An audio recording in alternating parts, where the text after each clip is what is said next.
It began not as madness, but as theatre. The palace of Topkapi lay heavy with incense that night, its marble halls aglow with lamplight, its courtiers whispering beneath painted ceilings, as if afraid the walls themselves might eavesdrop. The Sultan, Bayezid II, son of Mehmet the Conqueror, ruler of an empire stretching from the Balkans to the Levant, had summoned his court not for war, not for prayer, but for a demonstration. Rumors had already spread through the ranks of the viziers that the Sultan, now aged and reflective, had grown obsessed with the notion of immortality, that he had been speaking less of conquest and more of transcendence, less of the prophet's will and more of his own divine spark. And now, on this strange and fevered night, he meant to prove it. Outside, the Bosphorus shimmered beneath the stars. Inside, the Sultan's chamber was set like a shrine. A great silver basin stood upon a dais, filled not with water or wine, but with liquid wax, pure white, heated until it shimmered and smoked. The air smelled of honey and death. The courtiers watched as attendants carried in the cauldron, their faces pale from the heat. Some crossed themselves quietly, others clutched at prayer beads. The Grand Vizier, an old man who had served 2 reigns, looked as if he might faint, and yet none dared to leave. Bayezid entered in silence. He wore no crown that night, only a white robe, unadorned like that of a pilgrim. His beard, streaked with silver, caught the firelight as he raised his hand and spoke. "The soul," he said, "is the wax before it hardens. The fire does not destroy it, it perfects it." His voice carried through the chamber, steady, solemn, and utterly convinced. The courtiers bowed low, uncertain whether to applaud or tremble. For years he had been known as Bayezid the Pious, a scholar king who preferred books to bloodshed, who composed poetry and studied alchemy in his private chambers. He had funded libraries, built mosques, and patronized calligraphers. His reign had been one of relative peace, a respite after his father's ferocious campaigns. But peace, like opium, dulls the edge of purpose. The longer he ruled, the more the Sultan turned inward, seeking divine meaning where once he had sought earthly dominion. It began, they said, with whispers of prophecy. Bayezid had come to believe that God had granted him a spark of eternity, that his soul was fused with divine light. In his later years, as the empire's borders trembled and his sons plotted for succession, he clung to the idea that he could not die, that his flesh was merely a vessel of divine energy. And so the experiment began. He had long consulted mystics, dervishes, alchemists, scholars of hidden knowledge. Some told him that purity could be proven through ordeal, that the body, when truly sanctified, could resist corruption, even destruction. One chronicler later wrote that Bayezid had been fascinated by tales of prophets who walked through fire, of saints whose wounds did not bleed. Perhaps, he thought, if he too could endure flame, he could silence those who doubted him, and perhaps silence the gnawing fear that old age was a kind of betrayal. That night, as he approached the basin, the courtiers fell to their knees. The molten wax trembled like quicksilver, shimmering under torchlight. The Sultan gazed down into it and smiled faintly. "The body," he murmured, "is a candle. Only by burning does it show its light." And before anyone could speak, before even the vizier could cry out, he dipped a silver cup into the basin, raised it to his lips, and drank. A scream rippled through the hall. The Sultan's attendants lunged forward, but he held up his hand, forbidding them. His throat convulsed once, twice. The heat of the liquid was unimaginable. It must have burned like liquid fire, but his face remained eerily calm. Steam rose from his lips, a ghastly halo of heat. His eyes rolled heavenward, and he whispered something. Whether a prayer or a curse, none could tell. Then his body seized. He collapsed, the cup clattering to the marble floor. For a moment, the only sound was the hiss of the wax cooling where it spilled. Then came chaos, servants screaming, physicians rushing forward, courtiers scattering like frightened birds. The Grand Vizier fell to his knees beside his sovereign, crying the Sultan's name. But Bayezid's mouth was already locked in a grimace. his throat scorched shut from within. His skin, once pale and regal, was turning ashen, the heat consuming him from the inside out. And yet, this was the part that the chroniclers could never agree upon. Some swore he smiled. They said that even as he lay dying, his lips curved upward faintly, as though in triumph, as though he had proven something, if not to his court, then to himself. That in death he had crossed the threshold he had long sought, that the fire which devoured his flesh had revealed his soul's endurance. By dawn, the Sultan was dead. The wax had hardened in his lungs. The palace, once the beating heart of empire, fell into a silence so heavy it seemed to muffle the city beyond its walls. The muezzins still called for prayer, the merchants still opened their stalls, but within Topkapi, the courtiers spoke in whispers, unable to comprehend what they had witnessed. The chroniclers, bound by loyalty and fear, recorded the event in cautious tones. Some called it an accident, an experiment gone wrong in the Sultan's private pursuit of science. Others, bolder or crueler, called it madness born of arrogance. But among the mystics, another version endured, that Bayezid had not died at all, that his flesh had perished, but his essence had ascended, purified by flame, leaving behind only the illusion of a corpse. And in this way, the Sultan who drank boiling wax became both martyr and madman, saint and fool, a man consumed by his own need to transcend the limits of mortality. When dawn broke over Istanbul, the city's skyline was veiled in a golden mist, and the domes of its mosques shimmered like the surface of a dream. But within the palace, light could not reach. The death of Sultan Bayezid II, if indeed it was death, was cloaked in silence. The Grand Vizier ordered that the doors to the Sultan's chamber be sealed, and all who had witnessed the act were confined under guard. No word was to leave the palace until the council decided what story the empire would tell.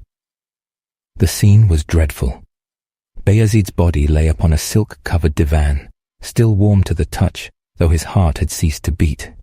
His lips were cracked, his throat blackened where the molten wax had seared its way down. Physicians hovered helplessly, murmuring prayers they did not believe would reach him.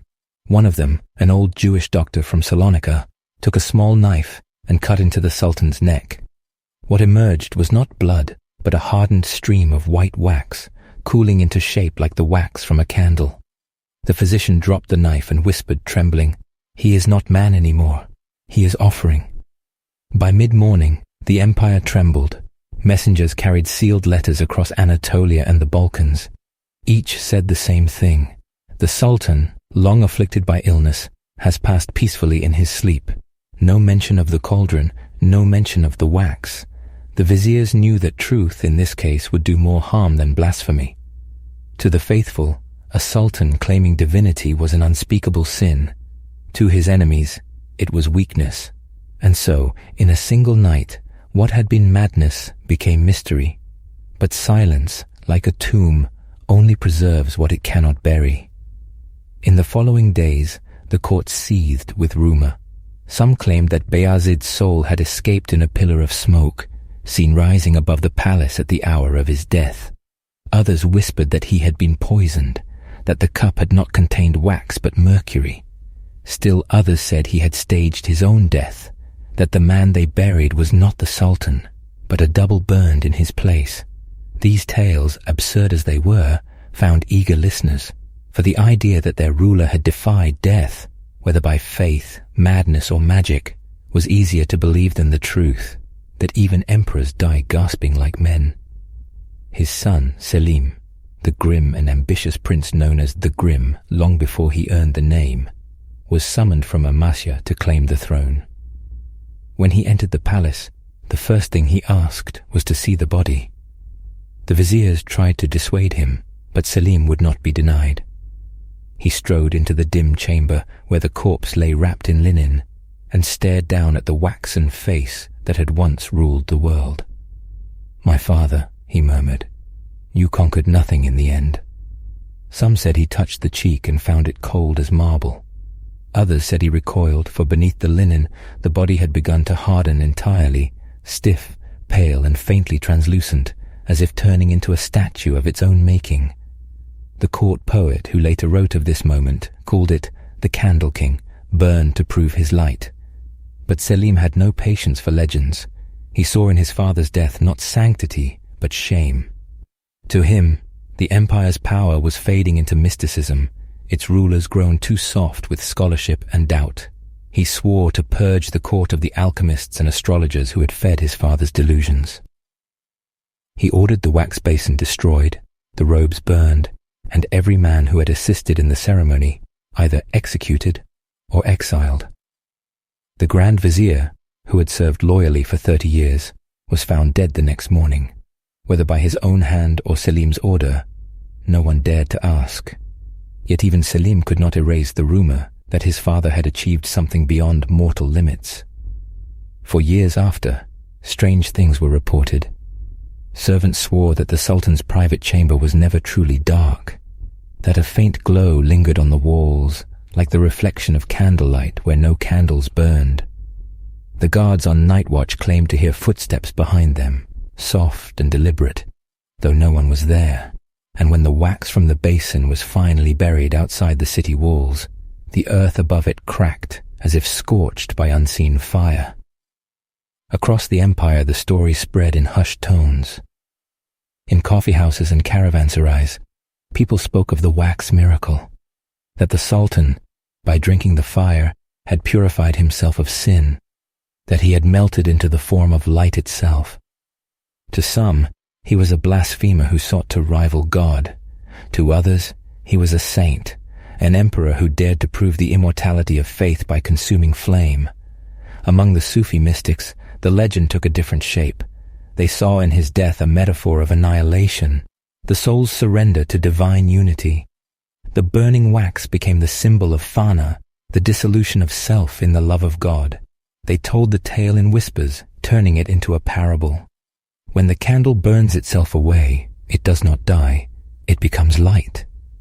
But to the historians of the court, the event remained an embarrassment, buried beneath layers of official narrative. The archives would later record that Bayezid II died of a fever at Didymoteicho, far from the capital. The wax, the cup, the fire, all vanished from the record. Still, legends have a way of surviving truth. Decades later, when Selim's own son, Suleiman the Magnificent, ascended to the throne, he ordered the restoration of his grandfather's tomb. When the workmen opened the crypt, they found the body in a state of eerie preservation. The shroud had crumbled, yet the face remained smooth, pale and faintly luminous. Some said the scent of honey filled the chamber. The overseer fainted. The imperial chronicler, when asked what he saw, wrote only one line: "He sleeps beneath the wax of heaven." By the time the story reached Europe, it no longer belonged to the Ottomans. It had become myth, reshaped, translated, and twisted by the tongues of traders and diplomats who needed to explain the East in terms their listeners could believe. In the taverns of Venice, the sailors told it first, that the Sultan of the Turks, drunk with pride, had summoned his court to witness his own transcendence, that he had drunk molten wax from a golden cup and lived for 3 days afterward, glowing like a candle from within, that when he finally died, his body did not decay, but hardened into something holy.